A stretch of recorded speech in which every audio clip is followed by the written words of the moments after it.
Alustame esoteerikafestivaliga.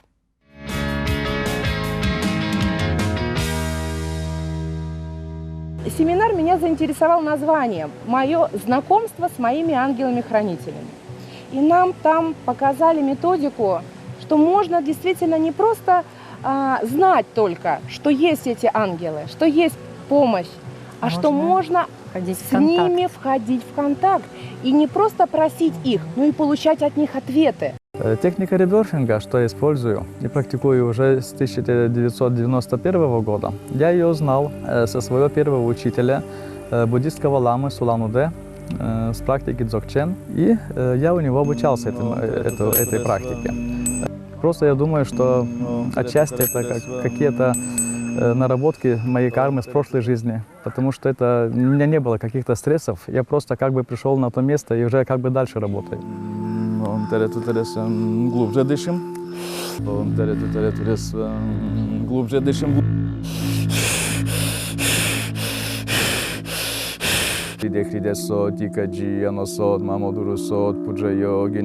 До сих пор было так.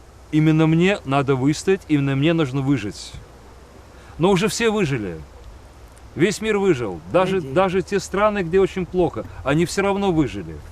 Это просто находится в мозгу, в психике. То, что очень опасно жить, то, что все очень плохо. И вот когда я часть всего, то это означает, что я уже меняюсь. Вот именно этот процесс неуклонно идет по всей планете. Kui tavaline inimene elab, siis tal on kogu aeg peas mõtted. Sa suhtled, sul on monoloogid, dialoogid, vaidlused, küsimused. Minul seda ei ole. Minul mõistus töötab siis, kui teda on tarvis. Mind ei juhenda enam mõistus, vaid mina kasutan mõistust. Ja sa kujuta ette korraks, et sul ongi vaikus peas. Et sa kogu aeg ei suhtle, ei vaidle, ei arutle, vaid sa oled.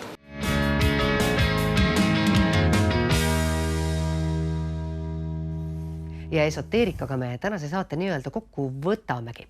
Enne seda aga räägime esoteerikafestivalist, mis mõni aeg tagasi läbi sai. See oli juba õige mitmes ja mul on siin esoteerikafestivali korraldajad Jelena ja Aivar. Tere õhtust! Tere! Teie festival on rahvusvaheline. Käib igasuguseid inimesi, võib-olla tavakodaniku seisukohalt öeldakse, et natuke teistsugused, et võib-olla natukene imelikud. Et kes need inimesed on, kes teie juurde tulevad esinema ja kes need on, kes seal osalevad?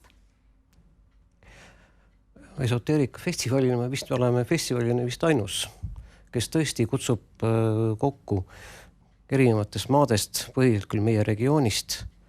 Ja me oleme vist ainukene, kes on avatud erinevatele distsipliinidele, erinevatele tehnikatele, alates joogast kuni päris vist nõidadeni välja. Aga miks me seda teeme? Ilmselt põhimõte on selles, et infoühiskonna ajal inimene vajab ka vahetumat nagu suhtlemist. Ja see, mida me nimetame esoteerikaks või see, mis on seotud oma kehatööga, oma keha tunnetamisega, see on ka vahend iseendaga ja teistega suhtlemiseks. Me näeme selles nagu oma missiooni. Helena, mida teie õpetate seal festivalil või millistes valdkondades tegutsete? Minu põhiline valdkond on jooga, et sellega ma tegelen natuke ka tavaelus ja festivali jooksul. Aga üldiselt, et kõik need distsipliinid, nagu siin enne sai räägitud ja öeldud, tegelikult see on kõik sellest, et inimene peab olema teadlik sellest, mida ta teeb, mida ta tunneb, mida ta soovib ja ta peab olema tähelepanelik. Tegelikult kõik need distsipliinid lühidalt öeldes on sellest. Me peame kuulama loodust, oma keha, oma mõtteid, siis ongi kõik hästi. Tegelikult ju väga paljud inimesed ei tea täpselt, mida nad soovivad ja ei ole teadlikud sellest või vähemalt on neid argipäeva sekeldusi ja sebimisi nii palju, et see keskendumine kaob ära. Et kuidas teie seda näete, et kas see on nii või kas inimesed, kas seda saaks kuidagi väga kergelt muuta?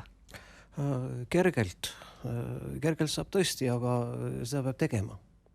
Ja me näemegi oma missiooni selles, et me anname kätte hästi palju võtmeid. Meil on ikkagi festivalil võimalus tutvuda praktiliselt terve selle paneeliga, mis enda tunnetamise ja enda väljendamise alal on saadaval. aga selliseks nõidade festivaliks teid ei tituleerita? Me ei saa nõidade festivaliks minna, sest eks meie organisatsioon on liige rahvusvaheliste tervendajate assotsiatsiooniga, mis on Baltimaades, mis on ka Venemaa baasil ja Ukraina, Valgevene baasil. Et ma ei tea, astroloogidest on meil näiteks iga aasta külaliseks Igor Mang. Teda vaevalt, et saab nõiaks nimetada, aga nõiafestivaliks kohe mitte kuidagi. Tervendajad on ju väga sellised nõutud inimesed igal pool. Jah, loomulikult. Ja nende võimed ja nende tehnikad on väga erinevad, kellele mis sobib. Kui nii võtta, siis meil on ka tervendamise või ellusuhtumise või mille tahes laat. See kõlab küll hästi, ellusuhtumise laat. Täpselt. Nii Nagu ka Leena just äsja ütles, meil on vaja ennast tunnetada ja endast rohkem teada saada, et selles maailmas sisukamalt ja paremini elada. Kuidas teile tundub, Helena, et kui palju on teie juurde tulnud ka näiteks sellel aastal toimunud festivalil uusi inimesi, kes on nüüd selle tunnetamise poole liikumas ja soovivad midagi muuta? Iga aasta on hästi palju uusi nägusi, uusi külalisi, sest et vanu sõpru me juba tunneme nägupidi. Uusi inimesi tuleb kogu aeg ja tagasiside on äärmiselt positiivne. Meile kirjutatakse, helistatakse, tänatakse. Seda on äärmiselt meeldiv kuulda, et inimestele meeldib ja inimesed leiavad enda jaoks midagi meie festivalil. Ja kuidas siis edasi liikuda, kui nad on nüüd esimese sammu teinud teie festivalil näiteks sellel aastal ära käinud, milliseid kontakte või mida edasi kasutada? Kodulehe peal on kindlasti, eks ole, meile selle aasta, eks ole, kohtumised ja kontaktid kõik üleval. Ja me tegelikult ei sunni ju millekski. Me anname võimaluse kohtuda ja leida see kontakt ja seda jätkata. Meil ei ole kohustus meile tagasisidet anda, aga peaasi, et see arengutee meie külalistel ja ka tegijatel saab avatud. Aga milline on teie sõnum inimestele, kes veel ei ole teie juurde jõudnud või kes mõtlevad enese arengule ja just sellistele muutustele, et võiks midagi ette võtta, et millest alustada? Leena, äkki vastad see ilusamini? Joogast? Igaüks peab leidma oma tee.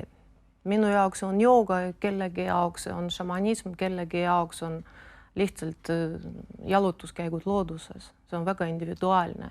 Peaasi, et inimene jõuab nii kaugele, et ta tunneb, et temal on midagi vaja. Mida täpsemalt, et siis korraks peatuda selles kiires elutempos ja siis vaadata enda sisse ja kuulata oma südame häält, mis ta ütleb. Päris kindlalt võib öelda, et Facebook ja igasugused alternatiivmaailmad ei ole need väljapääsud meie jaoks. Aga meile on väga südamelähendane näiteks see, mida teeb iga aastal meil Erol Varres festivalil, kus viimasel päeval inimesed saavad kokku ja lähevad lihtsalt loodust kuulama, vaatama ja teda sügavamalt mõistma, looduse sõnumeid. Ja see on meil alati olnud festivali viimase päeva programmis ja see on ka üks tee enda leidmiseks läbi looduse. Väga tore, aga tänan teid siia tulemast ja järgmine kord saab seda sama viimase päeva programmi siis praktiseerida aasta pärast Esoteerika festivalil, aga suur tänu selle eest, et taas tuletasite meelde. Olete teretulnud ja veebiaadress on leiaend.org. Leiaend.org. Leiaend.org. Ja meeldetuletamise poole pealt see, et ikka me vajame meeldetuletust. Palun võta aeg maha, vaata enda sisse ja kuula enda südame häält. Võib-olla kuuled midagi. Kindlasti, aitäh. Aitäh. Ja aitäh teile kõigile tänast saadet vaatamast. Õhtu jätkub, ilusat õhtu jätku ja kena suve jätku.